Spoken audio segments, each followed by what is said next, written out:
La silencias. Ah, no hay casi nadie. Me voy. Chao.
Hola, ¿qué tal? ¿Cómo están?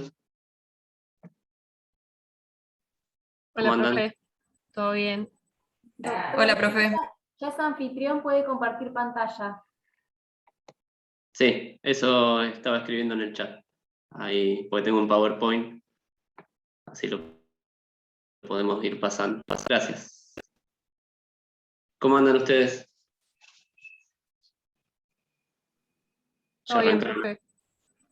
Bien, todo bien. arrancaron a leer, me imagino? ¿Pudieron entrar al campus? Sí, Con sí. eso no hubo problema. Bien. Ahí les habilité más temprano la clase de hoy. Van a tener disponible el PowerPoint. Creo que igual la lectura que usamos está cargada como bibliografía general de la materia. Así que no les hace falta, no hace falta que la suba de nuevo ahí en la sección de esta clase. ¿Cómo? Bueno. No quería que vaya a tomar mate y eso. Y si es la casa de mi amigo que ella prefiere y yo estoy Hay alguien que tiene el micrófono prendido. Sí, ahí lo silencié. Bueno, les voy pidiendo que habiliten las cámaras, todos los que puedan.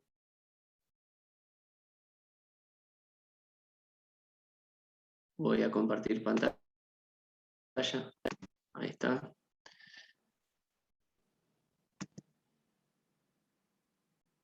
Bien. ¿Hay alguna consulta? Ahí empezaron a escribir por el chat. Bueno, leí. Si en general me cuesta leer el chat mientras hablo por el Zoom, cuando comparto pantalla me cuesta el doble.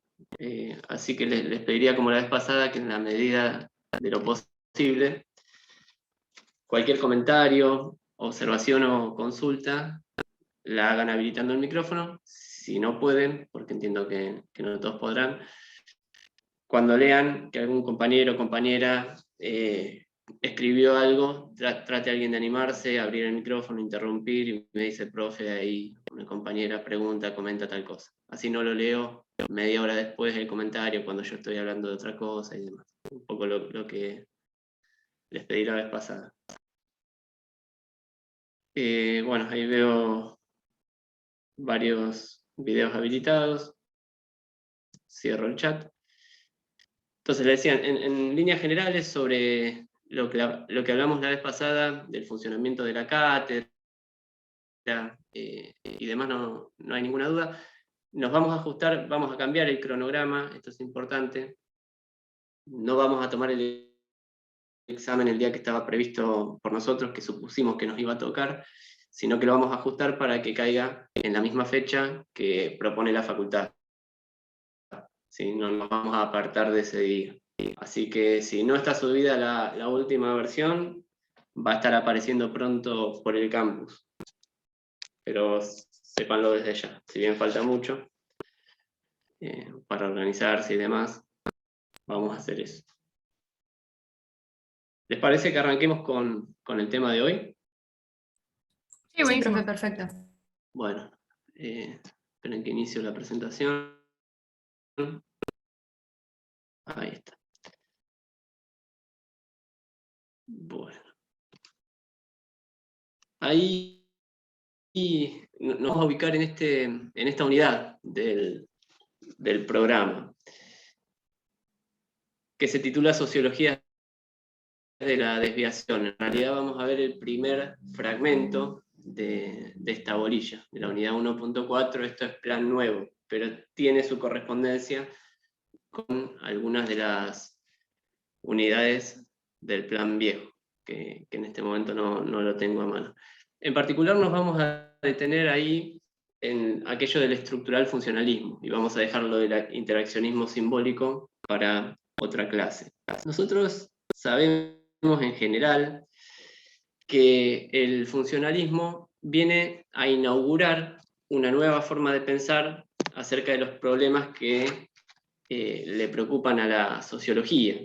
Y obviamente estas nuevas formas de pensar acerca de estos temas traen repercusiones muy, pero muy importantes, muy profundas en todo lo que tiene que ver con la cuestión criminal. No todo es cambio, no todo es nuevo en el funcionalismo, pero sí hay transformaciones muy profundas, a punto tal que vale la pena presentar todas estas ideas, conceptos y argumentos que vamos a ver hoy como una corriente, una estructura de pensamiento distinto a las dos que repasamos la clase pasada. Ustedes recuerdan que la clase pasada hablamos de la criminología liberal y de la criminología positivista. Yo no lo presenté, creo, de esta manera, no lo recuerdo muy bien, pero en realidad todas las grandes corrientes de pensamiento que nosotros definimos como integrantes de la columna vertebral del saber criminológico, son en realidad importadas de la sociología como disciplina de conocimiento en general, ¿no es cierto?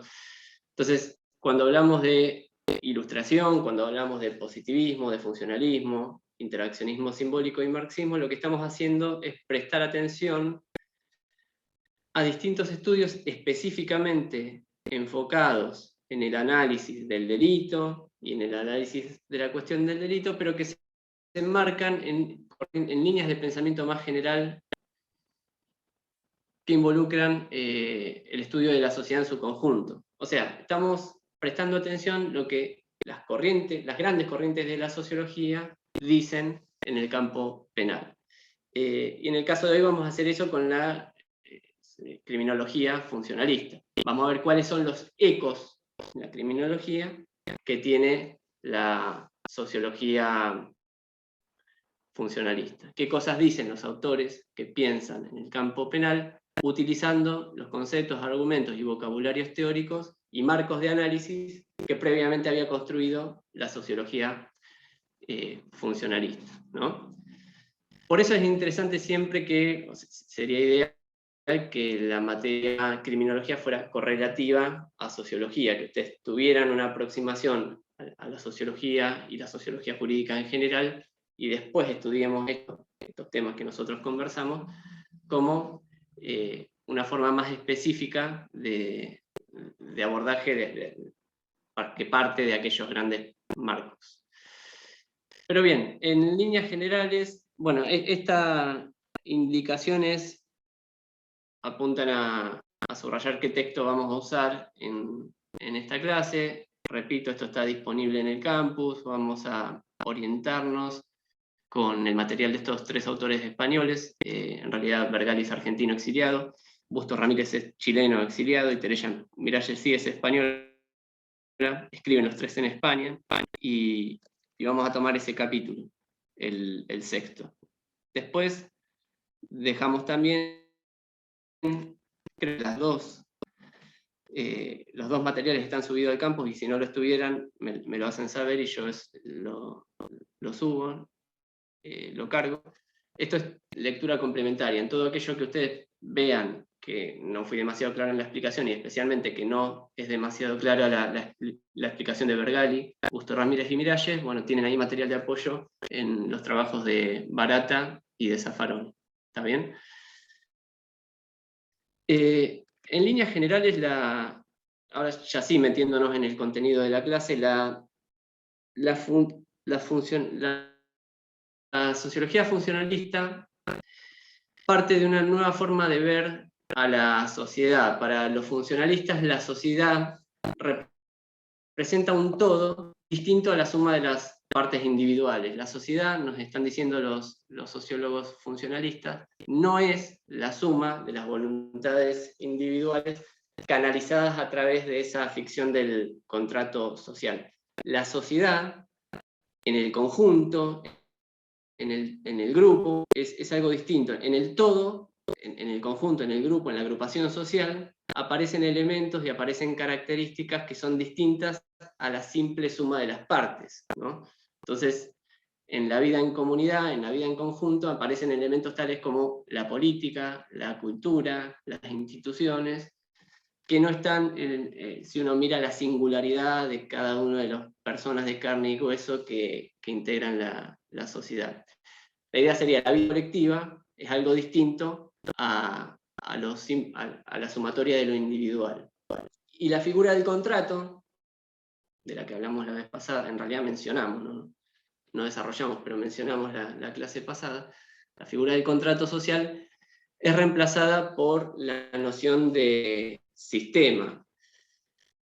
Para los funcionalistas, la sociedad es un gran sistema integrado por un conjunto de partes, de piezas, que pese a las fricciones que puedan tener entre sí, funcionan de manera más o menos armónica y de manera menos coordinada, de forma tal que a la larga se tiende al equilibrio, se tiende al balance y a la perpetuación del orden social, ¿no es cierto? A la conservación del estado de cosas. A la larga predomina el consenso. Los funcionalistas son teóricos del consenso, o sea, asumen que en la base de la vida social hay consenso, que el cemento que mantiene unida a la sociedad en su conjunto es el acuerdo acerca de las bases fundamentales, los pilares fundamentales de la vida en comunidad, precisamente. Esto se opone a las lecturas más conflictivistas, como podría ser, por ejemplo, el marxismo, que sugiere que lo que mantiene unida a la sociedad es el dominio y el sometimiento y la subordinación de una clase en favor de otra clase, ¿no es cierto? Acá para los funcionalistas no. La sociedad, repito, es un sistema, predomina el consenso, y ese sistema se integra por distintos subsistemas, y en una analogía bastante frecuente a lo que sucede con el cuerpo humano. En el cuerpo humano hay órganos como el estómago, hay sistemas como el digestivo, y el cuerpo es algo distinto a la suma de todo eso y funciona con cierta entidad propia. Bueno, en la sociedad lo mismo, hay órganos, los órganos de la sociedad son la familia, la escuela, las empresas, los sindicatos, la policía, los clubes, y los sistemas son el sistema económico, el sistema político, el sistema cultural, el sistema religioso, etc. Entonces, la sociedad son todos estos órganos y todos estos sistemas actuando conjunta y simultáneamente. Y lo importante, esta idea la vamos a recuperar después, es que cada una de estas instituciones, cada uno de estos elementos, y entre ellas los elementos que se vinculan al campo penal, tiene un rol y tiene una función relacionada con la conservación del orden, el equilibrio y la armonía que mencionamos recién. El autor principal acá, que ustedes ven en pantalla, es Émile Durkheim. Nosotros no vamos a ver toda la teoría general, sociológica de Durkheim, sino que, por obvias razones, nos vamos a detener en sus aproximaciones al campo penal. Y ahí hay tres elementos interesantes, tres conceptos, tres observaciones que Durkheim viene a traer y que quiebran con las afirmaciones que se venían consolidando a partir de la criminología liberal y la criminología positivista. Durkheim dice tres cosas fundamentales, que como dicen ahí en pantalla, que el crimen es normal, es un fenómeno normal de toda estructura social, que el crimen es causado por factores que están presentes en la sociedad misma y no tanto en las personas, y que el crimen cumple una función social positiva, como todos estos elementos que mencionamos recién, las iglesias, los clubes, las empresas, los sindicatos. Bueno, el delito también, como hecho social, cumple una función positiva en el sentido de que es en cierta forma valiosa para la conservación del orden social. Vamos a repasar un poquito más estas ideas. Cuando Durkheim dice que el crimen es normal, él parte de definir a la normalidad como es eso que habitualmente sucede, ¿no? Si lo que habitualmente sucede es normal, entonces uno tiene que notar que el crimen tiene esa característica, es decir, habitualmente sucede. Es muy difícil, ahí tienen un fragmento que a mí me lo tapan las caras de ustedes, pero traten de leerlo mientras yo hablo, o se los leo yo, ahí los minimicé. Dice, el crimen aparece estrechamente ligado a las condiciones de la vida colectiva. Y esta idea es bastante clara, la que sigue. Convertir al crimen en una enfermedad social sería admitir que la enfermedad no es algo accidental, sino que, al contrario, deriva en ciertos casos de la construcción fundamental del ser vivo. Esto quiere decir, si nosotros decimos que el crimen es anormal y es patológico y es como una enfermedad, tenemos que decir que vivimos enfermos, vivimos en la anormalidad. ¿Por qué? Porque en todo momento histórico, ¿sí? Ahí se abrió un micrófono. En todo momento histórico, el crimen existió. En las sociedades primitivas, en las sociedades modernas, desarrolladas y contemporáneas, siempre hay una cuota de criminalidad. Estamos acostumbrados a convivir con la criminalidad. Entonces no podemos decir que esto es algo atípico. Y en esto discute Durkheim tanto con el positivismo como con la ilustración. Ven en la desviación y en la delincuencia una normalidad que hay que venir a corregir, ¿no es cierto? La excepción sería Durkheim, es que el crimen, la criminalidad, la delincuencia, revista unas características cuantitativas o cualitativas marcadamente excepcionales, o sea, que haya una tasa de delitos increíble, que los delitos empiecen a cometerse en una modalidad totalmente atípica. Entonces sí, ahí podría desestabilizarse la sociedad y podríamos estar hablando de un fenómeno anormal, pero si no, el crimen es normal. Si el crimen es normal y si el crimen está presente en todo tipo de sociedad, entonces deben ser las propias condiciones de vida en comunidad las que necesariamente predisponen la producción de ese tipo de conductas, ¿no es cierto? Entonces, a la hora de mirar, este es el segundo concepto interesante que no está del todo marcado ahí en pantalla, a la hora de mirar las causas del delito, en esa pregunta fundamental de la criminología etiológica, tenemos que apuntar más a la sociedad y menos a las personas, ¿no es cierto? Porque pareciera, repito, que la propia organización social está predisponiendo delitos, por todo lo que dije recién. Y después, otro elemento interesante es que, como señala Durkheim, el crimen cumple para él una función social positiva, es decir, tiene una utilidad específica. Como todos los elementos que componen la sociedad, el crimen también pone su granito de arena en la conservación del estado de cosas, del orden social. Esto puede parecer un poco paradójico, pero él trata de dar la siguiente explicación. Él dice, el crimen tiene el rol, tiene una función, de ahí el funcionalismo. El crimen también es funcional, por eso el término, digo, también es funcional al mantenimiento de la estructura social, porque tiene el rol de preservar la homogeneidad de la conciencia colectiva, repito, preservar la homogeneidad de la conciencia colectiva. ¿Qué significa esto? Que en la medida que el crimen se produzca, dispara reacciones de la opinión pública, de las víctimas de ella, pero del conjunto de todos los observadores en general. Y como las reacciones, está reforzando la vigencia de los valores que fueron afectados por el delito, ¿no es cierto? Esto, para ponerlo con un ejemplo, no suena tan abstracto, lo podríamos presentar de la siguiente manera. Si a todos nosotros reprobamos el robo, un robo en particular, o el robo como conducta social en general, es porque todos nosotros y nosotras seguimos de acuerdo en que la propiedad privada es un valor fundamental de nuestra organización social. Y en la medida que los robos se produzcan y la reacción social de censura se dispara, entonces el crimen está recordando que aquellas reglas de juego que todos y todas compartimos siguen en pie, ¿no es cierto? Y si no hay reacción social, significa que la sociedad se está transformando. Entonces, en la medida que los delitos no sigan disparando ese tipo de censura, bueno, a la larga es altamente probable es que las conductas se desencriminen. Por ejemplo, el adulterio, ¿no? La ley avanza más tarde, es más lenta al caminar que la reacción de la opinión pública, pero a la larga tiende a acompañarlo. Entonces, también el crimen es funcional.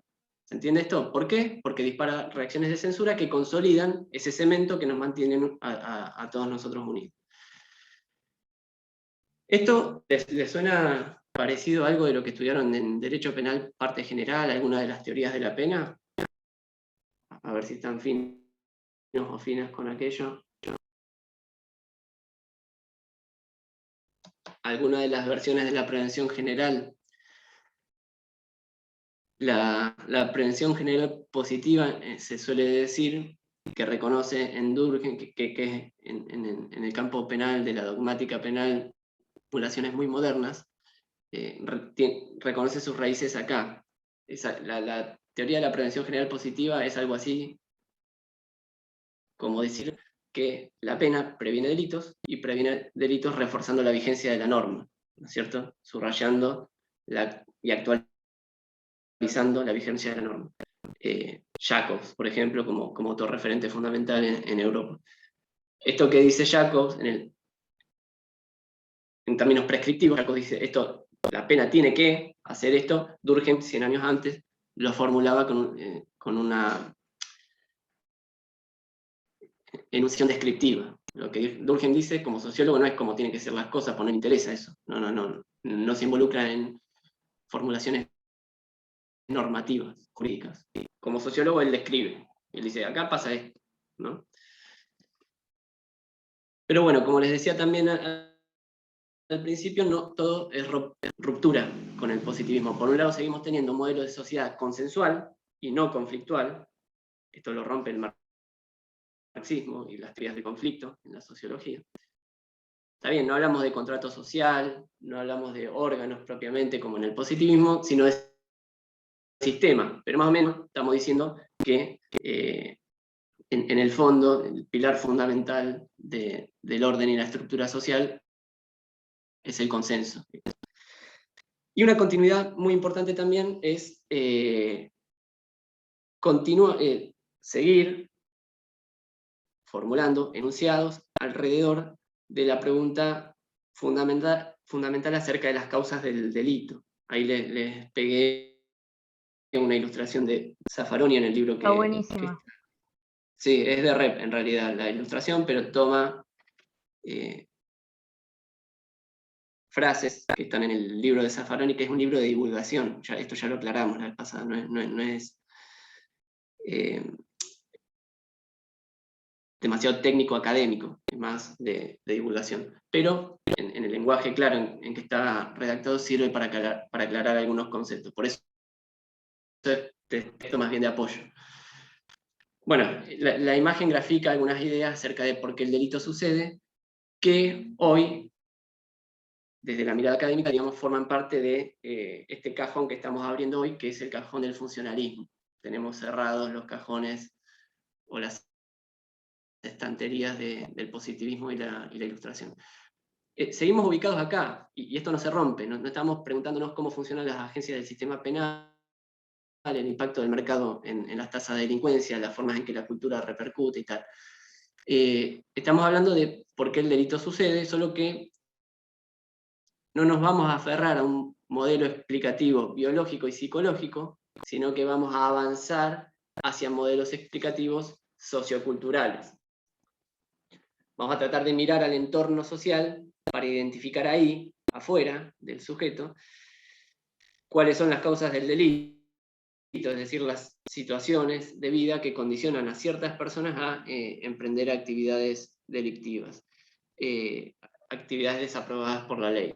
Y más en general vamos a hablar no solo de delitos, sino de desviación, es decir, todo comportamiento que se desvía de los patrones regulares de actuación. Repito, ya no mirar los disparadores individuales, esos problemas que estaban, dijimos la vez pasada, en la mente, en la personalidad, en el cuerpo del sujeto, sino observar los condicionantes estructurales y profundos del delito que están presentes en la sociedad misma y no en el sujeto. Como decía Durkheim, hay algo en la vida en sociedad que estimula este tipo de comportamientos desviados. Y la mayoría de teorías que vamos a ver nos van a situar en Norteamérica en las primeras décadas del siglo XX. Y vamos a estar leyendo sociólogos, ¿no? Obviamente. ya no vamos a estar prestando atención a médicos y psicólogos y psiquiatras, como sucedía con el positivismo, ni a filósofos políticos quizás, como sucedía en el extremo, sino a sociólogos. Y sociólogos más especialmente norteamericanos, ya no tanto autores europeos como la clase pasada. Hay una frase en esta época que es la criminología como esa ciencia que hacen los europeos muertos y los norteamericanos vivos. Y eso refleja un poco cómo la hegemonía en la producción de conocimiento científico se mudó de un continente a otro. Yo les iba a preguntar si a ustedes se les ocurre algún ensayo de explicación de cómo podemos llegar a justificar que el delito sucede por algo extraño a la persona y que está presente en la sociedad. O cómo, dicho más sencillamente, cómo la sociedad puede empujar a la persona a delinquir, pero me doy cuenta que ahí están las distintas teorías puestas en palabras de las figuritas que hablan. Así que voy a saltear esa pregunta, salvo que ustedes quieran aportar algo. ¿Llegan a leer ahí? ¿O está muy chiquito? Sí, se ve Igual esto se los perfecto. dejo en el... Bueno. Un poco vamos a hablar, vamos a profundizar estas ideas que aparecen ahí, y alguna otra. Lo primero que vamos a ver, la primera, si se quiere, corriente o escuela, es esta escuela de Chicago, que involucra, ¿no?, las investigaciones que nacen en el Instituto de Sociología de la Universidad de Chicago, por eso el nombre de la escuela, en las primeras décadas del siglo XX, bajo lo que vamos a ver que se llama aproximación ecológica al delito. Y de vuelta, acá, como pasó la clase pasada, la contextualización histórica nos sirve de nuevo para entender el contenido y la trascendencia que en su momento tuvieron algunas ideas en la época en que fueron formuladas en el ámbito académico. Acá estamos en un tiempo en que Europa estaba en... A ver, tenemos ahí un micrófono abierto.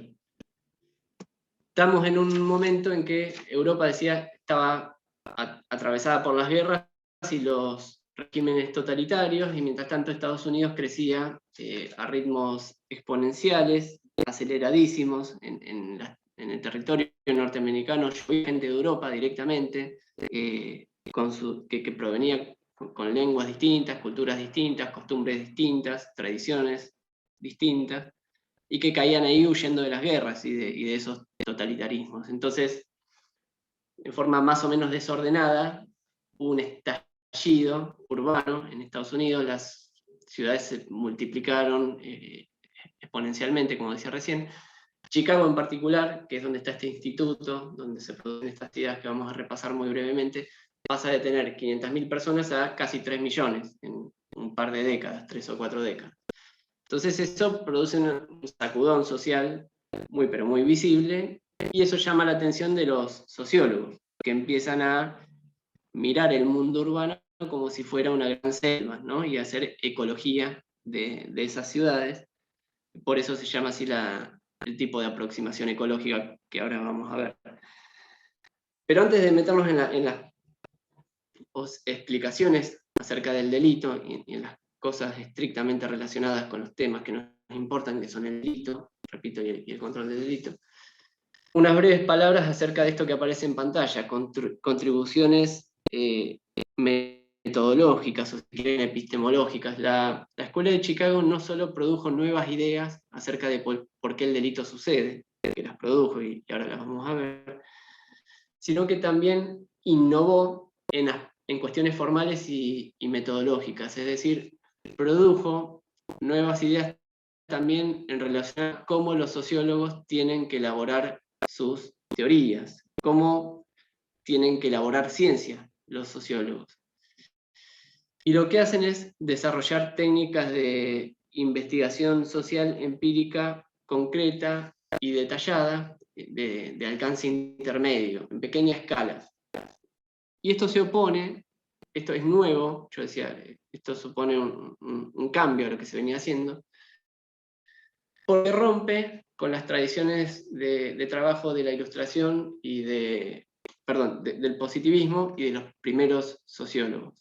de la ilustración neuronal porque dijimos que se seguía un método abstracto de razonamiento. Luego los positivistas empiezan a estudiar al individuo en su persona, en sí misma, ¿no es cierto? Y las técnicas de estudio y de investigación son las propias de las ciencias naturales, de la biología, eventualmente de la psicología, de la psiquiatría, pero esa es la forma en que trabajan los criminólogos, como los científicos naturales. Luego los sociólogos empiezan, como Durkheim en Europa, empiezan a hacer otra cosa y a analizar grandes agregados estadísticos. Y a partir de ahí se trata de mirar fenómenos sociales como por ejemplo la delincuencia o el suicidio. Se estudian estadísticas. Los autores de la Escuela de Chicago dicen, está bien, podemos hacer una cosa y otra eventualmente, pero tenemos que también tener a mano unos métodos de trabajo propios de las ciencias sociales, y que solo existen en las ciencias sociales, y no están en las ciencias naturales. Y son lo que hoy llamaríamos técnicas de investigación cualitativas. Enfoque cualitativo. Por ejemplo, lo que aparece ahí abajo a la izquierda, ven que dice metodología cualitativa, estudio de caso, estudio de historia de vida, observación participante, etnografía.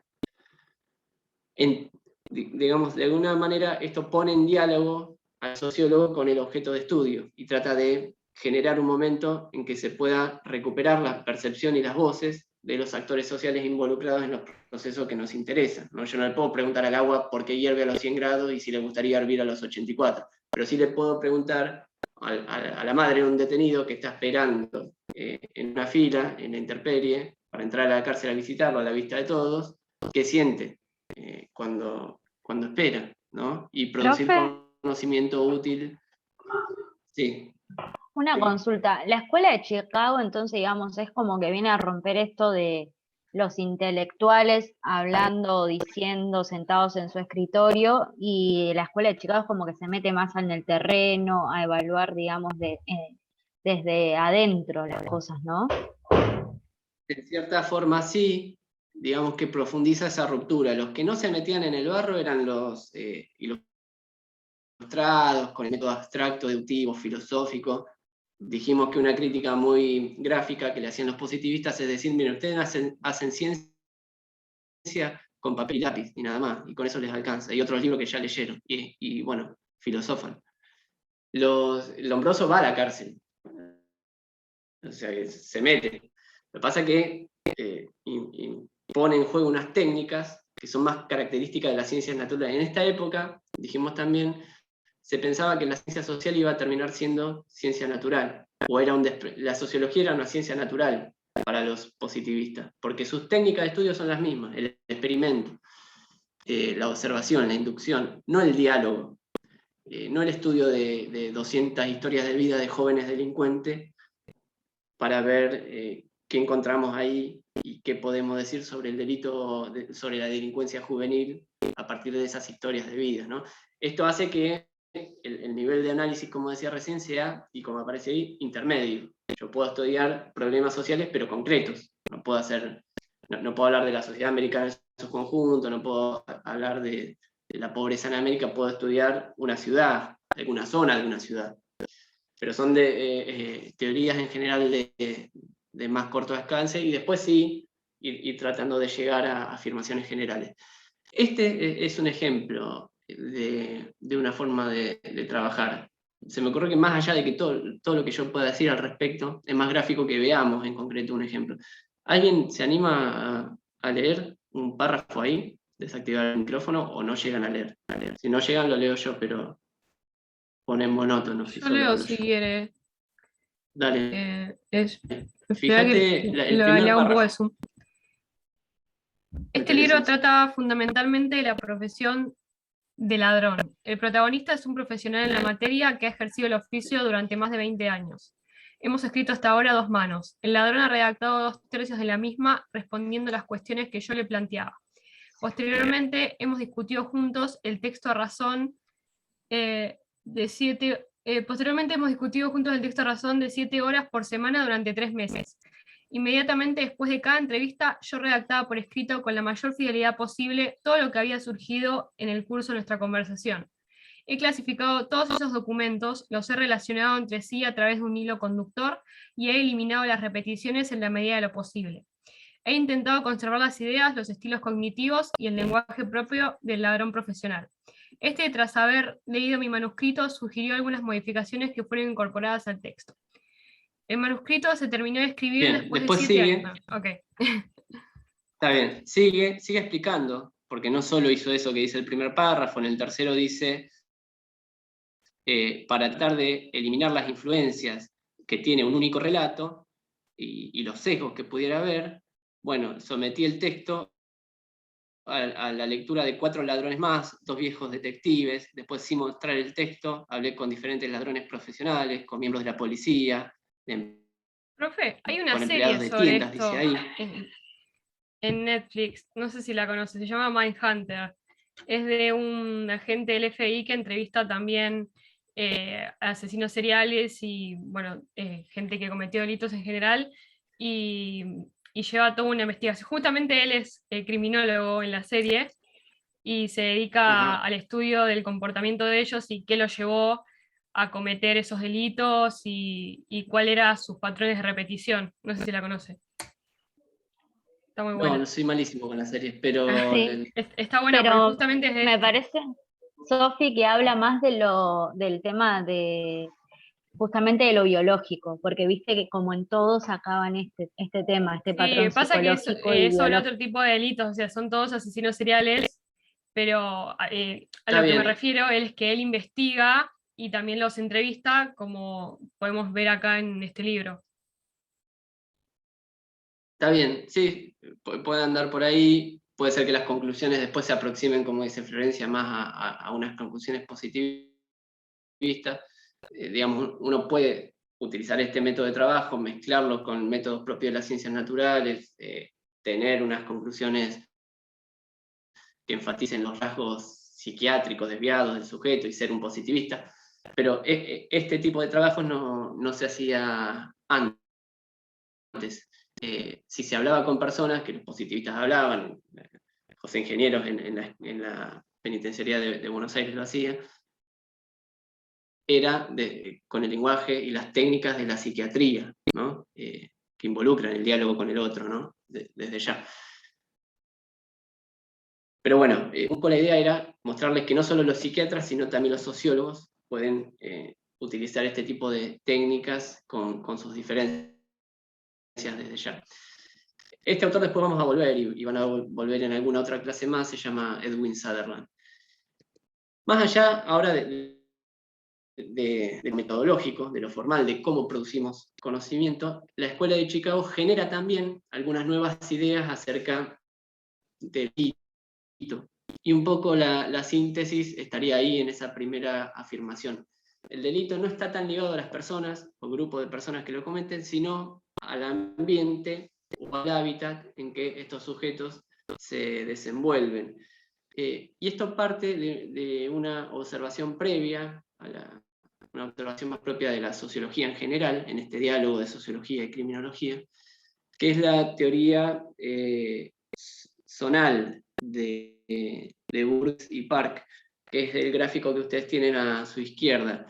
Ellos analizan cómo es que se produce el crecimiento demográfico de la ciudad de Chicago, y lo que ven es que había un centro tradicional, el distrito de los negocios, donde estaban los comercios, y un anillo residencial afuera. Pero después, cuando explota la ciudad de gente, lo que se construye es un anillo industrial, el tercer anillo industrial, y la gente de clase acomodada salta a vivir a un cuarto anillo afuera de lo industrial, en una zona residencial. En el centro quedaron los negocios, el centro histórico, y lo que aparece pintado ahí, que es la zona de transición. Se llama así porque las personas que venían, los ingleses, italianos, irlandeses, europeos en general, que caían ahí y trataban de hacer pie en la ciudad, huyendo de los totalitarismos y de la guerra que dijimos recién, se alojaban temporariamente ahí hasta que conseguían un trabajo, una escuela para los chicos, y se mudaban a la zona residencial donde estaban más o menos establecidos.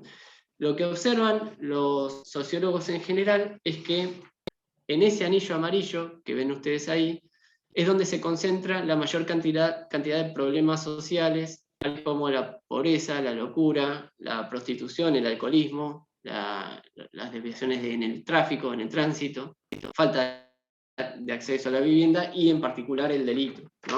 Entonces ahí, en la zona amarilla, es el sector urbano más crítico. Y lo curioso, lo llamativo, y acá el pie para después hacer algunas afirmaciones, es que cuando los recién llegados, los migrantes, se mudaban a la zona residencial, no se llevaban con ellos la cuota de problemas hacia allá. Los problemas quedan, las personas se mudan y los problemas quedan acá. Entonces, de ahí deducen los sociólogos de la Escuela de Chicago que esta zona de transición tenía unas propiedades, unas características que en sí misma, y más allá de quiénes sean o no sean las personas que la habitan, inciden en la producción de esos problemas sociales que recién les enumeré.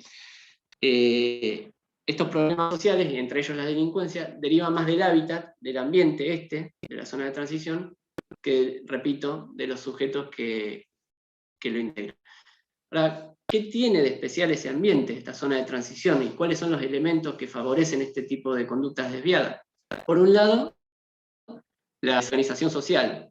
Como muestra ahí en pantalla la placa, la fractura, o más que fractura yo diría la inexistencia de unas reglas de juego consolidadas para la vida en común, la existencia de costumbres distintas, lenguajes distintos, tradiciones distintas, patrones normativos y guías para la acción distintas, definiciones morales acerca de lo que está bien y está mal distintas, falta de compromiso de las personas con el futuro de la ciudad, o sea, que no se sientan enraizados a la ciudad. Eso por un lado, hacia la desorganización social, y por otro lado, la debilidad de las instancias informales del control social, instituciones tradicionales y fundamentales de la vida moderna, como la escuela, la familia y el trabajo, no daban abasto para contener y alcanzar con sus respectivas actividades a todas las personas a todos los padres que llegaban, no encajaban en el trabajo inmediatamente, los chicos no encajaban en las iglesias inmediatamente y deambulaban por la calle, y en general esta combinación entre desorganización social y debilidad del control informal era lo que provocaba la desviación, ¿no? Más allá de esta explicación y de los desacuerdos o acuerdos que podamos tener con ella, lo interesante acá de vuelta es el ejercicio, tratar de mirar afuera del individuo y ver lo patológico ahí, afuera, en la sociedad, en el hábitat, en la ciudad, en el ambiente, no en el sujeto. Esto es nuevo, ¿no es cierto? Es la primera vez que se deposita, bueno, la primera quizás habría sido Durkheim. Acá la formulación más fina, acá ya sí tenemos una teoría más chiquita, más detallada, más puntillosa de por qué sucede el delito. Decía, son las primeras intentos de depositar el problema del delito afuera del sujeto. ¿Hasta acá vamos bien? Porque avanzaríamos a una segunda forma de construir este ejercicio, una segunda forma de mirar y de depositar el problema afuera. ¿O tienen alguna pregunta? Después, traten de leer lo que está en el Power. En general, cuando pego algún texto es porque el texto es importante. No leo todo, porque sería, me parece, más aburrido de lo que ya es la clase, pero después vean el PDF, hagan zoom y lean, porque es importante. Bien. Esta teoría, la que sigue, se llama teoría de la anomia, la construye un sociólogo llamado Robert Merton en 1938, y probablemente sea la más difundida de todas estas ensayos por explicar socioculturalmente el delito. Es una teoría que se formula por primera vez en 1938. Y es una teoría que, en cierta forma, con palabras más complejas y desarrollos pero muy profundos, trata de fundamentar una idea que está bastante presente en nuestro sentido común, y que es que cuando hay una distancia muy grande entre, por un lado, nuestras aspiraciones, nuestras metas y por otro lado las posibilidades reales que tenemos de satisfacer esas aspiraciones y esas metas, se produce una presión muy fuerte hacia la desviación. Bueno, vamos a ver qué significa esta idea. El punto de partida es a ver, los voy a minimizar a ustedes de vuelta, porque me tapan la parte de la derecha. La idea de que existe una tensión fundamental entre cultura y estructura social. Se presupone que en las sociedades modernas, Merton está hablando en la sociedad norteamericana de los 30 a los 40, todo el mundo tiene más o menos los mismos objetivos en la vida, tenemos las mismas necesidades para satisfacer, y esas necesidades son de orden primario, y tienen que ver con nuestra subsistencia, alimentarnos, abrigarnos, y demás, pero también hay necesidades secundarias, necesidades artificialmente creadas, que cuando las satisfacemos, lo que hacemos no es sobrevivir, porque eso ya está garantizado con la satisfacción de las primarias, sino mejorar nuestra calidad de vida o nuestro estatus social, ¿no es cierto? Estas metas culturales son potencialmente infinitas, están ligadas al bienestar económico, acumulación del dinero.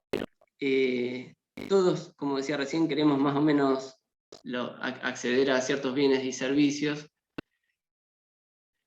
que además los medios de comunicación ponen a nuestro alcance. Todos nos enteramos cuando sale el último iPhone, vemos los autos, las casas, los lugares a donde salir, la ropa que vestir. En la sociedad de Merton, los medios de comunicación uniformaban bastante las pretensiones de todos. Hoy diríamos Internet y las redes sociales subrayan eso también. O sea, todos tenemos conocimiento de las cosas que nos ofrece la tecnología y la moda y demás. Nos enteramos enseguida. Pero el problema está por el lado de la estructura social. Digamos, la cultura también nos enseña cómo tenemos que llegar a comprar ese iPhone, a comprar ese auto, o a comprar esa ropa, o pagar esa cena, ¿no es cierto? ¿Cómo es que tenemos que hacer eso? Obtener el dinero para eso, trabajando, si es que no heredamos unas casas que alquilamos o somos dueños de una empresa. Si yo no tengo capitales para invertir, tengo que trabajar, me dice la cultura. Eso es lo que está bien, me dice la definición normativa. Claro, después el problema está por el lado de la estructura social. ¿Por qué? Porque la estructura social, como dice ahí, ofrece oportunidades desiguales para acceder a ese trabajo o a ese capital. Y en función de cuál sea nuestra ubicación en la pirámide social, vamos a tener o vamos a no tener la posibilidad de satisfacer esas metas culturales. Hay una buena franja de la población que está estructuralmente excluida.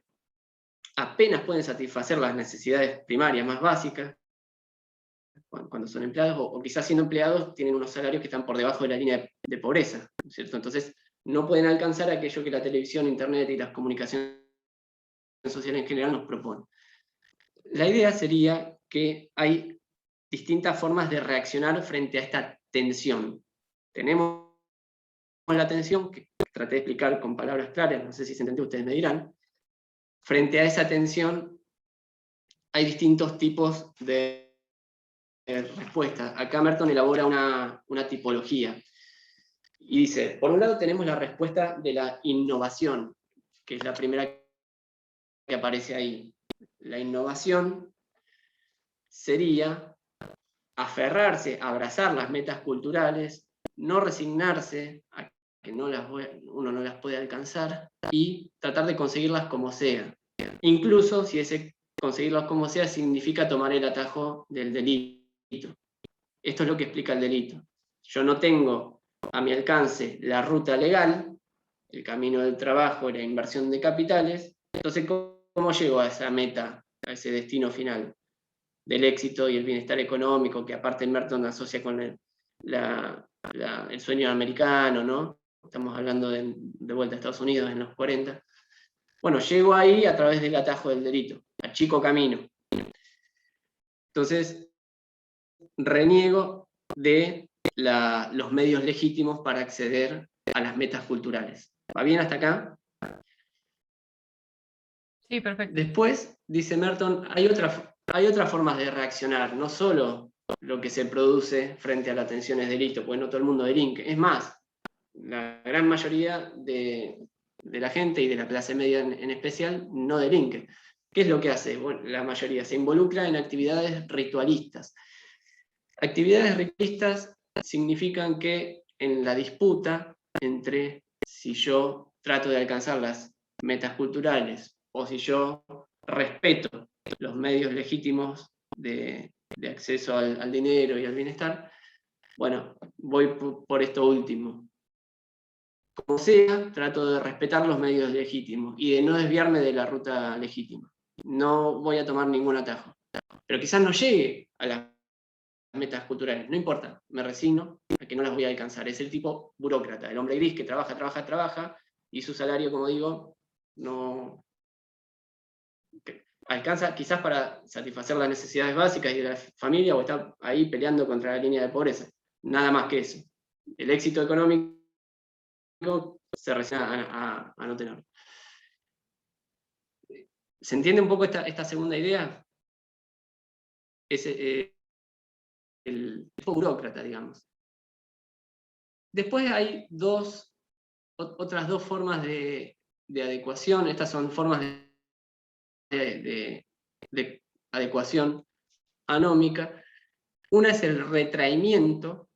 El retraimiento sería las personas que rechazan tanto las metas culturales como los medios legítimos. No es que optan por uno u optan por otro, como hacían los anteriores tipos. Directamente hacen los dos. Saben que no van a acceder al éxito socioeconómico, pero tampoco trabajan. Estamos hablando de vagabundos, mendigos, adictos, psicóticos, personas extremadamente marginales. ¿Sí? Cuantitativamente no muy representativos, pero que nos explican con los dos modelos anteriores, claramente. Y después está la rebeldía, que al igual que el retraído, reniega de las metas culturales dominantes, reniega del medio legítimo, pero propone otras en su sustitución, no se mantiene en la marginalidad. Por ejemplo, los hippies abrazan otras formas de vida directamente. Se descomprometen de esto del sueño americano, la sociedad de consumo, el trabajo sometido a horario, bajo las órdenes de un jefe, rutinario y tal, pero no quedan ahí rebotando en los márgenes de la sociedad. Proponen, intentan hacer otra cosa distinta, otras metas, otros medios. ¿Se entienden todas estas cuatro tipos? Esto es importante también para el parcial.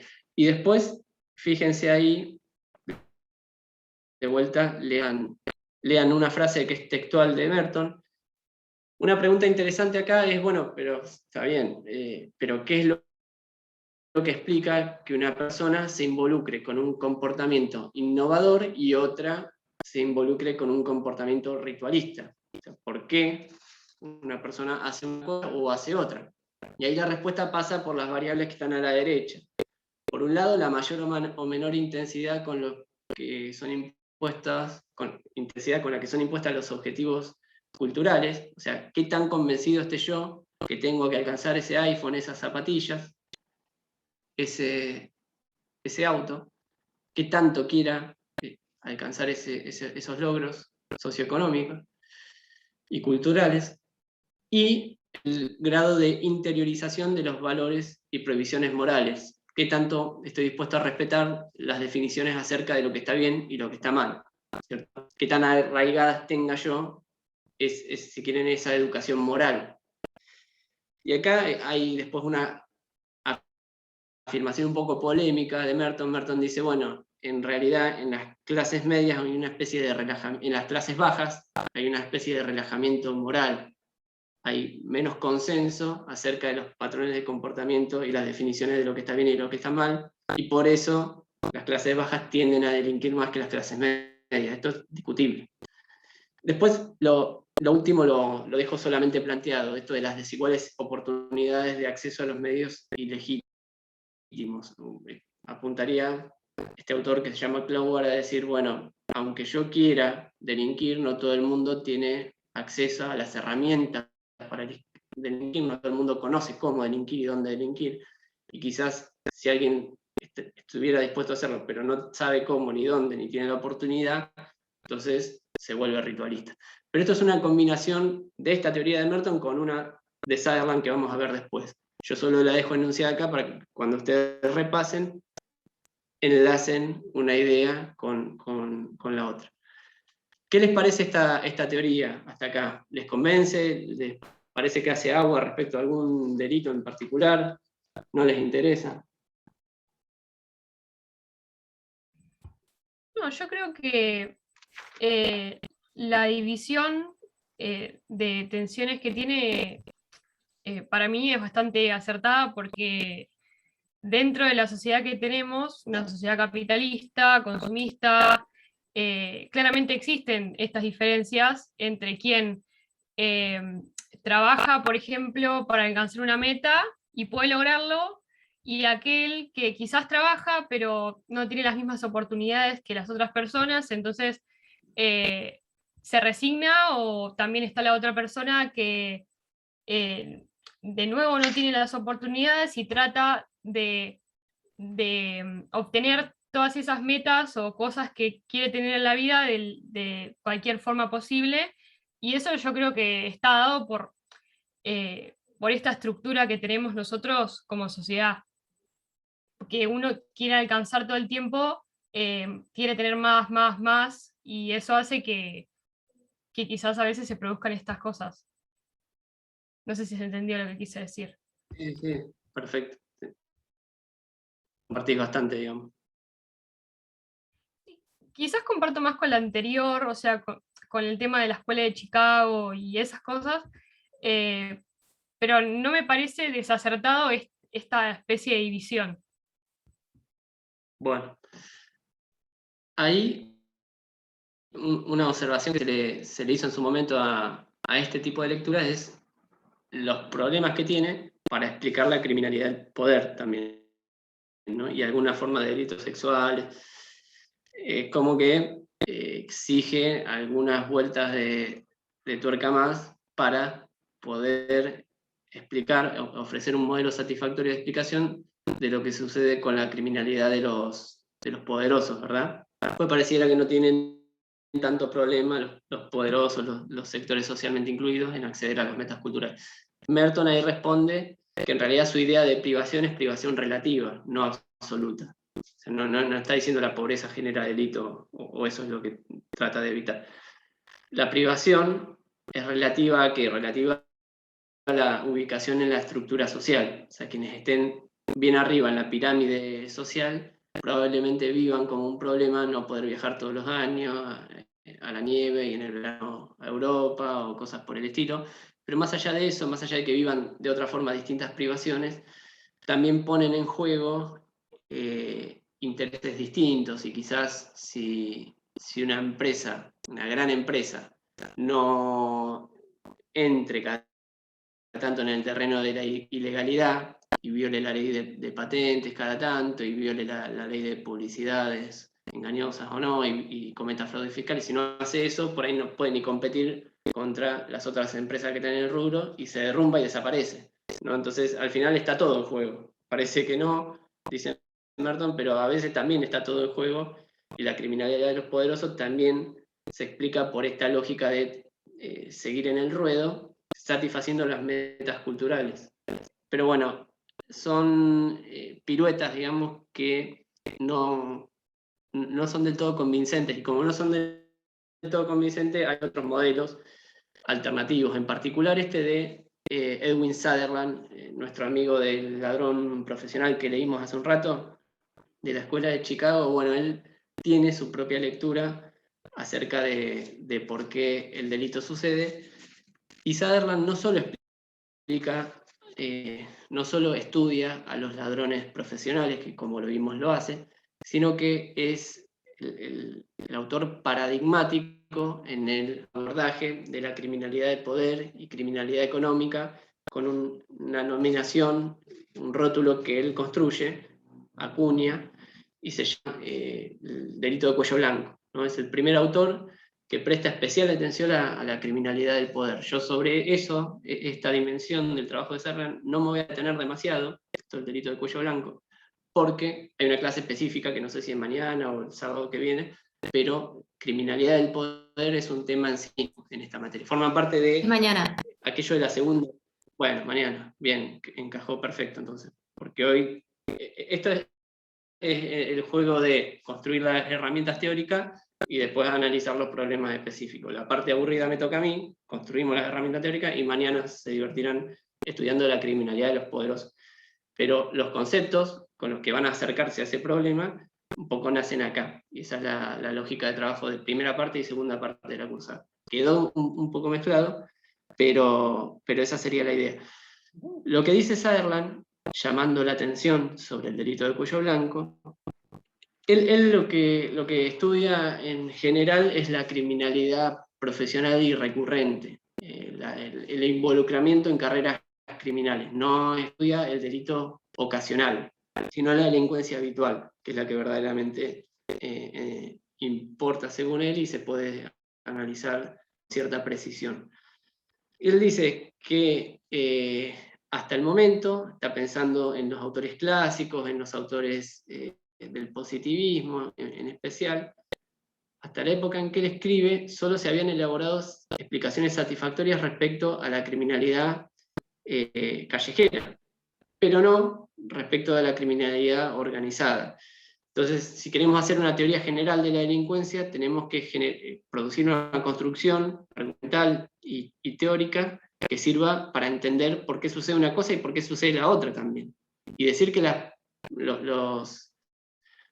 él muestra, en el libro que se llama El delito de cuello blanco, muestra un montón de comportamientos de grandes empresas comerciales de Norteamérica de la época, comportamientos ilegales, ilícitos, delictivos directamente, algunos ilícitos administrativos, pero muchos delitos penales también, que no son robo con arma o con escalamiento, obviamente, son fraudes fiscales y conductas muchísimo más refinadas, pero no por eso menos delictivas. Entonces, dice Sutherland, la idea de la patología, y luego cuando aparece bien formulada la teoría de Merton, también le dirige esta crítica, solo explica satisfactoriamente la criminalidad de los pobres. Y esto, después lean un poco el párrafo que está a la derecha, en eso de conclusiones, apunta a señalar eso. Y el de la izquierda arriba también. Las patologías sociales y personales, dicen, no brindan una explicación adecuada de la conducta delictiva. Y como fallan acá, la conducta delictiva de las grandes empresas, como fallan acá, fallan en general, porque si hay una explicación para el delito, esa explicación tiene que tener alcance general. Y él demuestra, en el libro que se llama así, Delito de cuello blanco, que la criminalidad está presente en toda la estructura social, atraviesa todas las escalas sociales. Entonces, ¿cuál es la explicación de Sutherland para el delito? Si dirige esta crítica, ¿cuál es su propuesta? La síntesis hipersintética está ahí en el primer párrafo de este fragmento que les copié. Esto, entre paréntesis, está tomado textual de Sutherland porque él se toma el trabajo de sintetizar toda su explicación acerca del delito en 3 o 4 páginas, en un texto muy breve que está accesible en castellano, ahí está la cita, lo pueden bajar de internet. El trabajo se llama Una exposición de la teoría, la revista se llama Delito y Sociedad en su publicación castellana. También forma parte de un libro de Sutherland, pero a lo que voy es que pueden leer en palabras de Sutherland, y palabras muy didácticas, lo que él quiere decir. No hace falta leer a Bergali lo que Bergali interpreta que Sutherland dice. Y tampoco hace falta leer toda la obra de Sutherland para entender lo que dice. Lo podemos leer a él sintetizándose a él mismo, y eso está bastante bueno.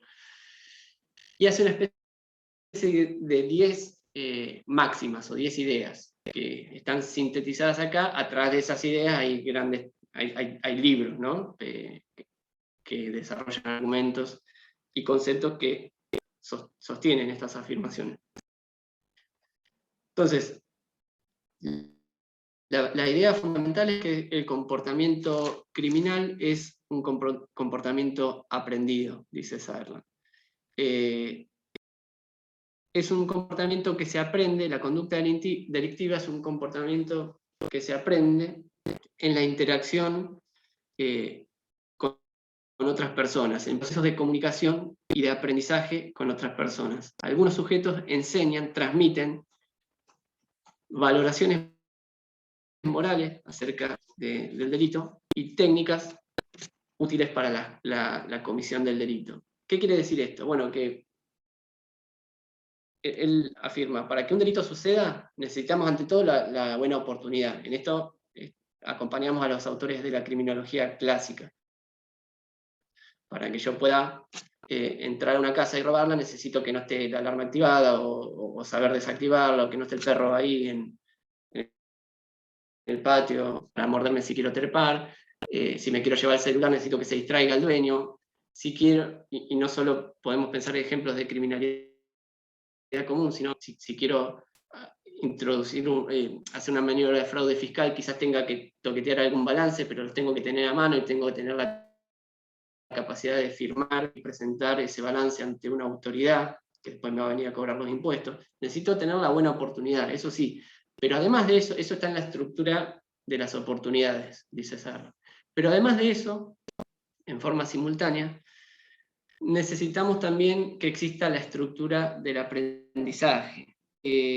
Necesitamos que existan asociaciones diferenciales que favorezcan la adquisición de valores y habilidades criminales. Vamos a tratar de desarrollar esta idea. ¿Qué significa? Que en la estructura de aprendizaje se necesita la existencia de contactos diferenciales, asociaciones diferenciales que favorezcan esta adquisición de valores y técnicas.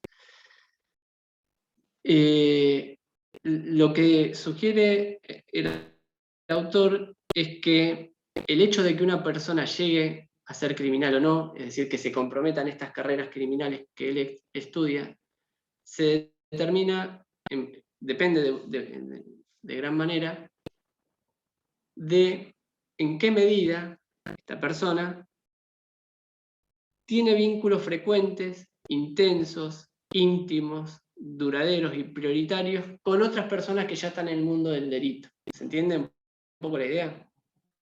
Que yo empiece a desarrollar comportamientos delictivos depende de si tengo contacto muy frecuente con personas que están en el mundo respetuoso de la ley y no delinquen, entonces probablemente no lo haga, yo tampoco.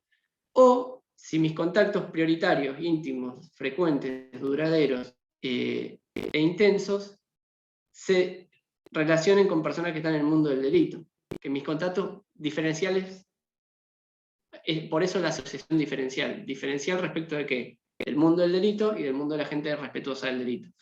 Si mis contactos diferenciales son mucho más fuertes con el mundo del delito, probablemente yo termine delinquiendo. Se produce una especie de efecto contagio. ¿Por qué? Porque se da un aprendizaje moral, una forma de familiarizarme moralmente con el delito, ver al delito como algo que no es tan reprobable. Si personas que yo quiero, aprecio y admiro delinquen, y me explican por qué, va a ser tarde o temprano quizás yo termine viendo esa conducta como algo que no está tan mal. O me alejo de las personas, pero si sostengo en el tiempo ese vínculo, probablemente no termine desaprobando tanto la conducta delictiva. Pero además voy a aprender otra cosa. Aprendo dos cosas. Esto en el mundo de lo moral y de las normas. Y aprendo también las técnicas y habilidades criminales. O sea, si yo quiero, como decía recién, dibujar un balance, necesito, además de ser contador, saber cómo hacerlo. Si quiero evadir la ley de patentes, necesito saber cómo hacerlo. Quizás esas habilidades no sean tan importantes en la criminalidad común, o callejera, o predatoria, porque no es una criminalidad muy compleja, muy sofisticada. Pero si yo quiero robar con armas, necesito saber dónde conseguir un arma, eso sí. O si quiero vender droga, necesito saber dónde adquirirla. O si me quiero dedicar profesionalmente al delito, necesito saber cómo detectar quién tiene plata y quién no, guardada en la casa, y cuándo la tiene, y cómo entrar, y ese tipo de cosas. ¿No es cierto? Es algo que yo quiero hacer un ladrón de carteras. pero si no, por ahí en la criminalidad común pueda tener ciertas exigencias técnicas, entre comillas, ciertas habilidades que aprender. Entonces, el acceso a los roles criminales depende de esto, de las asociaciones y vínculos estables con estos dos mundos, el del delito y el del respetuoso de la ley. Y esa preparación moral y preparación técnica para delinquir, yo la puedo adquirir en la esquina de un barrio, tomando cerveza con otros pibes, o en el directorio de una gran empresa. Lo que cambiará son los tipos de delito que yo aprenda. Pero el ejercicio es el mismo. Entonces fíjense que esta es una forma, es la primera forma de explicar la conducta criminal que la analiza igual y de la misma forma que el comportamiento respetuoso de la ley. Ya había dicho Durkheim que el delito es normal, que no es patológico y demás, pero de Durkheim en adelante nadie había explicado al delito igual que la desviación. Para Merton, la innovación es algo distinto que el retraimiento o que el ritualismo. Para Sutherland la explicación es la misma, los aprendizajes diferenciales para uno o para otro lado. ¿Se entiende hasta acá? ¿Vamos bien? Vamos a tratar de ver dos teorías más y cerramos. Estamos siempre dentro de estos modelos socioculturales que intentan, repito, explicar por qué el delito, mirando ¿a dónde? Afuera de la persona, a la sociedad, al ambiente y demás. Esta que tienen en pantalla es la teoría de las subculturas criminales, que fue propuesta por ese autor que también aparece ahí, Albert Cohen, en 1950, que estudia con mucho detalle la delincuencia de las bandas juveniles provenientes de las clases bajas. A él no le interesa estudiar otra delincuencia. Él dice, bueno, yo conozco el sesgo de las estadísticas, sé que hay criminalidad de los poderosos, pero a mí me interesa detenerme acá, en la criminalidad de las bandas de los jóvenes, porque aún con los sesgos de las estadísticas oficiales, esto ya lo vamos a ver en otra clase, reflejan especialmente la criminalidad callejera, predatoria y común, ¿no es cierto? No prestan atención a las otras formas de desviación y delito, especialmente a la delincuencia de los poderosos y tal. Pero aún así, dice Sarna, dentro de la delincuencia que las estadísticas miran, aún ahí aparecen muchos pibes, jóvenes, varones. Entonces yo quiero entender por qué aparecen, salvo que digamos que los adultos quedan siempre impunes, sería una explicación medio caprichosa, quiero entender por qué los jóvenes se involucrarían más con este tipo de conducta que los adultos. Y en particular los jóvenes que integran bandas juveniles. La conclusión es que, adelanto la conclusión, la idea que propone Cohen es que el delito para estos jóvenes y estas bandas representa una especie de protesta en contra de las formas de vida de las clases adultas y las clases medias dominantes. Él dice, y esto es muy importante, que en las sociedades modernas, en las sociedades contemporáneas, no existe un único sistema de normas, valores y creencias, un único sistema cultural que proponga reglas de juego y guías para la acción, para la vida social, que sea compartido por todo el mundo, por todos los ciudadanos y ciudadanas. Hay una cultura dominante, dice Cohen, eso sí, cultura oficial, pero frente a ella existirían una buena cantidad de subgrupos culturales o subculturas, como ahí marca, que se caracterizan por promover guías para la acción que son distintas, promover otros valores, normas y creencias y sistemas de comportamiento alternativos. ¿Cuáles son esas guías para la acción de las subculturas, de los jóvenes, varones, de clases bajas? Bueno, esa que leen ahí ustedes, esos valores. El alto grado de cohesión entre los miembros del grupo, o sea, mucha solidaridad y compañerismo entre los propios jóvenes, la idea de que hay que satisfacer en forma inmediata los deseos, el culto al ocio y al tiempo libre y a las actividades improductivas, la falta de control de impulsos agresivos, la celebración de actos violentos que lastiman a terceros, la oposición al mundo de los adultos. Estas serían los valores, las normas presentes en la subcultura de las bandas juveniles. Entonces, desde este punto de vista, obviamente, en este sistema cultural, en esta burbuja cultural, el delito es mal visto, y no. Si todo esto es cierto, si todas estas son nuestras convicciones, entonces el delito está bien visto. De tal que el delito se explica así, el delito de los jóvenes varones de clases bajas, integrantes de bandas. No es que, como señala el autor, el delincuente juvenil acepte las reglas morales dominantes y luego se desvía de ellas, sino que su actitud interna directamente está comprometido con un sistema de creencias alternativo, que es ese que describimos recién. Y además de compartirse esas pautas culturales, las subculturas en sí mismas tienen esas características que ustedes pueden leer a la derecha. Son no utilitarias, maliciosas y negativistas, dice Cohen. ¿Por qué estas bandas son así? ¿Por qué las caracteriza con estos tres elementos a las bandas juveniles? Bueno, son no utilitarias porque la violencia que promueven no es instrumental y no está destinada a lograr una finalidad específica, como decía Merton. Acá hay una desviación de la teoría de Merton, un diálogo con Merton para proponer una lectura distinta. Merton comparte esto de la atención, dice, es verdad que a los jóvenes varones se les propone ciertas metas culturales y que se frustran porque no las pueden alcanzar y se sienten fracasados desde el punto de vista de las clases medias dominantes.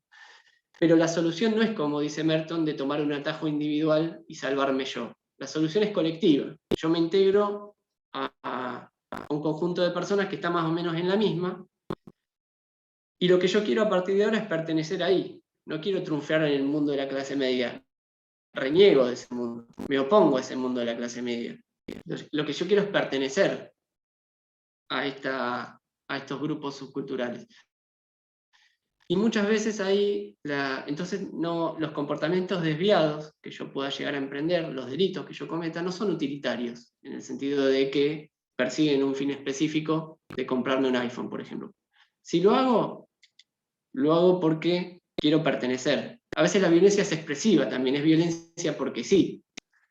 Se delinque no para tener algo o dejar de tenerlo, sino para ser. ¿Sí? Ser alguien en la vida, tener conocimiento de otras personas. ¿Sí? Si yo para ser alguien y tener amigos necesito tener buenas zapatillas, entonces delinco para eso. ¿Se entiende un poco? Es una lectura parecida a la de Merton, pero con ciertas desviaciones o correcciones. Son maliciosas estas subculturas porque, digamos, los miembros, sus integrantes, parecen encontrar cierta diversión en esto de causar daño a otras personas. O sea, ven con buenos ojos, aprueban la lesión a otros, y son negativistas porque celebran también la oposición a todo lo que signifique adaptarse a la clase media. O sea, dice Cohen que las subculturas son como la cultura dominante, pero puestas patas para arriba, al revés.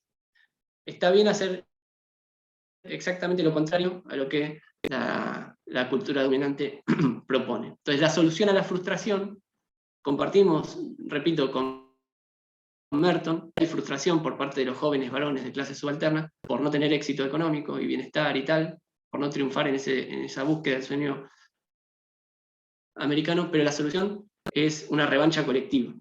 ¿Sí? ¿Se entiende la diferencia con Merton? Fíjense cómo seguimos mirando al entorno, a la sociedad, para buscar explicaciones a por qué el delito sucede. ¿Hasta acá alguna pregunta? Nos quedaría ver una última teoría, que sería esta que aparece ahora en pantalla, que es la teoría de las técnicas de neutralización, que proponen dos autores que se llaman Gresham Sykes y David Matzak, que a mí me interesa siempre presentar por distintas razones. Primero porque adapta muy bien a distintos tipos de delitos, como pasa con Sutherland. Pero también porque plantea algunas objeciones muy interesantes a la teoría de las subculturas que dije recién, que presentamos recién. ¿Por qué? Bueno, ¿cuál es el cuestionamiento a Cohen? ¿Cuáles son las nuevas ideas respecto a lo que Cohen venía diciendo? Estos autores dicen que es muy difícil que en los hechos, en el mundo real, en la sociedad de verdad, existan personas que presenten una radical oposición a las formas de vida de las clases dominantes. Nadie vive en una burbuja tan aislada del resto del mundo de la clase media, como para que sus propios comportamientos no despierten desaprobación en personas que le importan a ese sujeto. Es decir, hay un elemento que comparten con Cohen, que es que aparentemente a todos y a todas nos importan las respuestas que nuestras conductas tienen, o mejor dicho, que nuestras conductas generan en los demás. A mí no nos resulta indiferente que nuestros comportamientos despierten elogios, admiración, respeto, afinidad, o por el contrario, respeten censura, desaprobación, reproche, me distancie de personas que yo quiero. Entonces, lo que yo hago genera reacciones y esas reacciones a mí me importan. Eso es verdad, dice Sykes y Matza. Pero no es verdad que yo pueda vivir como delincuente joven tan aislado de todo el mundo de clase media y que cuando delinco solo reciba aplausos, aprobación, integración y demás, y nadie me excluya, me desapruebe, me repruebe eso que estoy haciendo. Seguro que los pibes de la banda me van a felicitar y me van a arengar y me van a respetar si yo me pongo violento y bueno, todo lo que dice Cohen que hacen los delincuentes juveniles. Pero probablemente mi familia no, mis compañeros de escuela, algunos compañeros de escuela quizá no, mi novia no, ¿no es cierto? O me llegue el mensaje a través de los medios de comunicación de que eso está mal, yo no puedo vivir tan aislado de ese mundo de clase media. Y es más, dicen estos autores, incluso cuando las personas queridas para los delincuentes juveniles son victimizadas, cuando la madre de un delincuente de una banda juvenil es víctima de un delito, ese joven se ofende, se angustia, sufre también.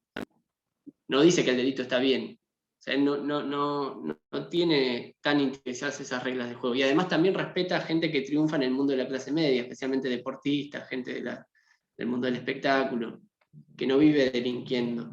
Respeta las reglas de juego que la sociedad media propone y triunfa siguiendo esas reglas de juego. Entonces, es un poco ficticio esta idea de la burbuja subcultural, ¿no? Por ahí va el lado de la crítica a Cohen. Y no solo eso, sino que también dice, ojo que esos valores que Cohen presenta como característicos de las subculturas criminales también están presentes en la cultura dominante de las clases medias, solo que no tienen un papel fundamental, no están en un primer plano. Pero la violencia, por ejemplo, está totalmente ausente de lo que valoramos como positivo en la cultura dominante, o es un valor subterráneo. Ese es un segundo texto, Delincuencia Juvenil y Valores Subterráneos. Quizás la clase dominante también celebre ciertas formas o admire ciertas formas de violencia, celebre o se involucre en el seguimiento de deportes violentos o ficción violenta, o los chicos jueguen a juegos electrónicos de computadora violentos y se entretengan en eso. Entonces, la violencia despierta subterráneamente cierta admiración. No es tan así, como que la violencia está excluida de nuestras guías para la acción, como dice Cohen. Está presente. Y lo mismo podríamos decir con otros elementos, la adrenalina, eso de triunfar y ganar plata de golpe y gastármela de golpe, y esos vaivenes, en vez de estar ahorrando peso por peso para tener una casa al día de mañana, hipotecarme, tener una casa, la familia, el perro. A veces celebramos o admiramos también esa forma de triunfo espontáneo y esa vida de derroche y demás, por lo menos subterráneamente. Y eso no es lo que proponen las reglas de actuación general para todos.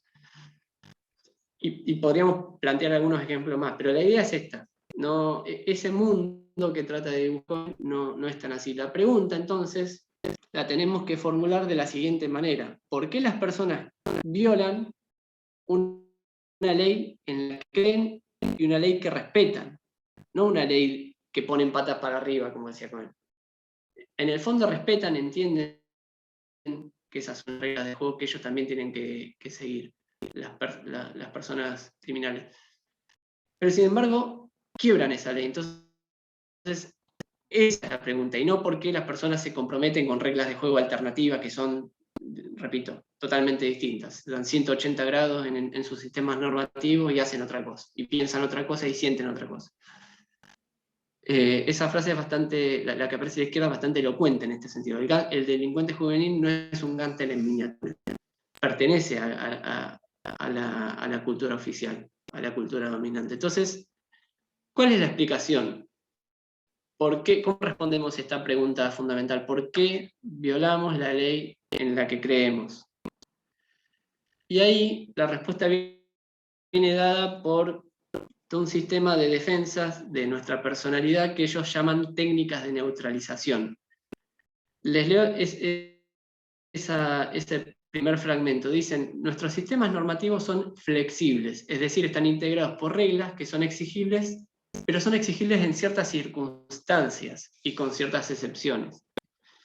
Esas excepciones liberan al individuo del control social. ¿Qué significa esto? Bueno, que a veces nosotros tenemos unas reglas de juego, unas prohibiciones legales, yo no puedo matar, pero esas prohibiciones legales no son absolutas. No es que yo no puedo matar nunca. Hay hasta permisos legales para matar, y ustedes como futuros abogados y abogadas ya los conocen si cursaron penal 1. Hay causas de justificación que hacen que, con ciertas excepciones, a mí no me alcance esa prohibición de no matar. Y yo quedo habilitado a matar, ¿no es cierto? Repito, las causas de justificación, por ejemplo. Y sin ponernos muy técnicos y quizás renegando un poco de la dogmática y tal, uno podría decir, una madre que tiene que alimentar a sus hijos que se están muriendo de hambre, y se está por morir de hambre, y hurta una manzana al pasar de una verdulería, lo que hace, de acuerdo a nuestro sistema normativo de las clases dominantes, está bien, no está, desde el punto de vista de la ley probablemente esté mal, y ahora con formulaciones dogmáticas más modernas podríamos decir que hasta la conducta es atípica por bagatela y tal, o hay una causa de justificación si no nos convence eso de la tipicidad. Entonces, desde el punto de vista legal podemos decir esto no está prohibido, hay un permiso para actuar, y desde el punto de vista moral, yo creo que la mayoría de nosotros y nosotras diríamos, y bueno, es entendible que lo hiciera, había un permiso para actuar. Entonces, a eso se refiere la flexibilidad y las excepciones. Y eso es lo que quiere decir cuando dice que las reglas son exigibles, pero en ciertas circunstancias. Entonces, si tenemos permisos legales y morales para actuar, que nos liberan del control social y nos dicen, si querés llevarte esa manzana, metele. Lo que hay son unas técnicas de neutralización que son una especie de permisos extraoficiales o ilegales que la persona, el delincuente, construye para sí mismo, en el caso concreto en que actúa. De vuelta tratando de llevar esto a palabras un poco más claras. Tenemos aquellos permisos oficiales, las causas de justificación, por ejemplo, los permisos morales, pero hay unos permisos que no están aceptados por la ley, pero que el delincuente construye para justificar de antemano su comportamiento. Y la censura y la reprobación de esos otros que a mí me importan y que me van a dirigir, rebota con esas construcciones discursivas que yo hago. Por ejemplo, estas son distintos tipos que ustedes van a ver quizás en otras clases cuando vean formas de delincuencia específicas. La negación de responsabilidad. Yo robé, pero no tenía opción. Tenía que darle de comer a mi familia. No me quedaba otra, ¿no? O, bueno, soy policía, torturo, y digo, bueno, es un trabajo sucio, pero alguien lo tiene que hacer. Ese tipo de frases hechas. Negación del daño. Está bien, robé un auto, pero el seguro le va a pagar. O robé a esta gente, pero tiene mucha plata, ni lo sienten. Más allá de que no tenía opción o no, que eso es otra idea distinta. Me desvié de la norma, me desvié de la ley, pero ¿a quién dañé? En realidad no lastimé a nadie. Negación de la víctima, se lo merecen, ¿no es cierto? Un linchamiento.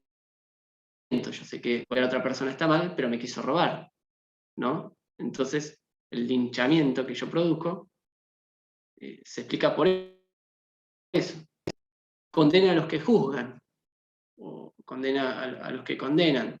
Sé que vender drogas está prohibido, pero están todos prendidos. La policía está prendida, los jueces están prendidos, la política está prendida.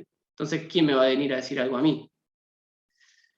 La apelación a lealtades superiores. Yo sé que repito de vuelta, pero me pidieron mis amigos que haga de campana y no los voy a dejar solos. Yo prefiero pertenecer, seguir teniendo esos amigos y asumir el riesgo de que por ahí me agarren. Entonces, fíjense que son todas construcciones discursivas que lo que hacen es proteger a la persona del mensaje moral acerca de lo que tiene que hacer o no tiene que hacer. Son, frente a esos permisos legales para quebrar la ley, repito el ejemplo por encima de las causas de justificación, son unos permisos que la persona se construye para él mismo. Negación de la víctima van a ver en la clase de criminalidad de Estado con Cayo Mendoza. Está bien, torturé, pero era un subversivo que venía a tomar el país. Entonces, eso no me transforma a mí en un delincuente. Estaba justificado para actuar así en ese caso. De esa forma, hay unas defensas psicológicas que oponemos, repito, al mensaje de desaprobación que el sistema de normas nos dirigen y que a partir de ese sistema de normas otras personas nos pueden dirigir. ¿Se entiende esto último también? Es por ahí un poco complicado decirlo en pocas palabras, en poco tiempo, pero me parecía importante por lo menos presentar estas ideas. Ahí dejé de compartir pantalla, dejo de grabar también. Ustedes, o dejo la grabación, díganme si ya nos pasamos el horario, pero si tienen alguna pregunta, inquietud sobre todo esto que fuimos viendo. Es muy importante todo esto que fuimos viendo para el parcial. Estas teorías entran prácticamente todas. Y como les dije al principio, debido a que vamos a usar un sistema de corrección ágil y tasada, por ahí entran enunciados que recorren todas estas teorías. Y si cuelgan la última o la cuarta o la tercera, se note, ¿no?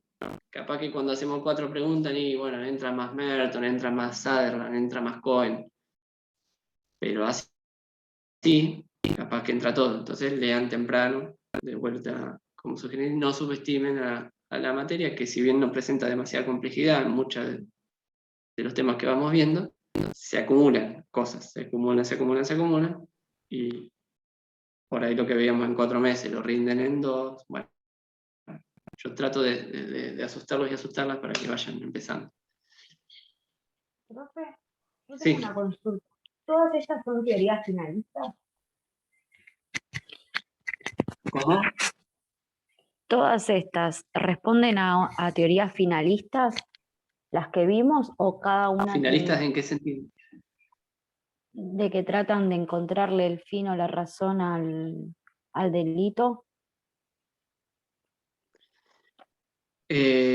Son teorías causalistas, diría yo, en el sentido que tratan de buscar, pero o sea, desde ya que no nos metemos en causalismo, finalismo desde el punto de vista del derecho penal, eso no tiene nada que ver. Sí, sí. No tiene nada que ver porque, digamos, causalismo y finalismo plantean entre sí discusiones acerca de cómo se tiene que estructurar la teoría del delito, y más tempranamente cómo tenemos que entender la conducta humana, que luego tiene que ser típica, antijurídica y culpable. Si la tenemos que entender como una conducta final y dirigida a una meta, o como simple transformación causal del mundo externo, y después todo eso produce unas transformaciones lógicas dogmáticas en la estructura de la teoría del delito. Eso nada que ver, ¿no es cierto? Estamos hablando, pues esos son autores de derecho penal hablando sobre derecho penal. Abstracciones. Acá estamos reproduciendo cosas que han dicho sociólogos, y ni siquiera sociólogas, que estaban bastante opacadas las mujeres todavía en este tiempo, describiendo comportamientos humanos y tratando de entender por qué una determinada forma de comportamientos humanos, que es el comportamiento desviado, sucede. No sé cómo sería un comportamiento no final desde este punto de vista. Siempre hablamos más el lenguaje de que estamos todavía en el terreno de la búsqueda causal del delito, pero no porque entendamos que la conducta es causal carente de finalidad, al contrario. ¿Me explico? No sé si siquiera la pregunta apuntaba a eso. Sí, está bien, gracias. De nada. ¿El resto? No, profe. Fue todo clarísimo, ¿no? Yo quería consultarte en qué unidad del libro está esto. ¿Cómo? ¿En qué unidad del libro está esto? ¿En qué unidad del libro? ¿Sabés que está en el PDF o sea, sí. Ah, bien. Te voy a tratar de compartir pantalla. Está, y creo que está indicado, bueno, ahora ya no lo indicamos más en el cronograma.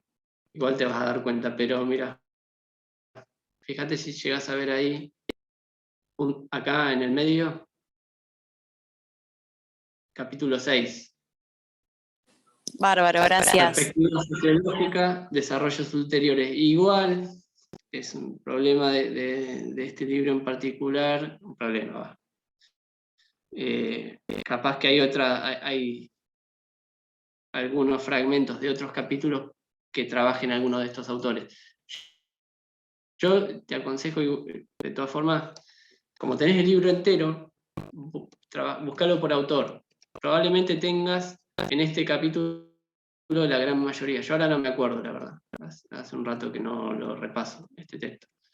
Pero fíjate que si vos lees ese capítulo y te está faltando, no sé, Sutherland, y Sutherland está en el capítulo que sigue, y bueno, pasa las hojas y anda. O si ves que este mismo capítulo que yo propongo, están trabajando autores desconectados con lo que hablamos hoy, y eso lo podés saltear sin culpa porque no los vamos a tomar. Los que vamos a tomar son las ideas y autores que vimos hoy. Sobre la base, especialmente del texto, porque a la hora de hacer las preguntas sí voy a repasar el texto, y lo que dijimos acá. No alcanza con lo que dijimos acá, espero que lo que dijimos acá sirva para entender mejor el texto, pero sí sepan que esto sirve también como guía. No vamos a ir a buscar otros temas distintos a los que hablamos, que ya son bastantes. Son por lo menos 6 autores, las 5 teorías específicas, más Durkheim. ¿Sí? ¿Algo más?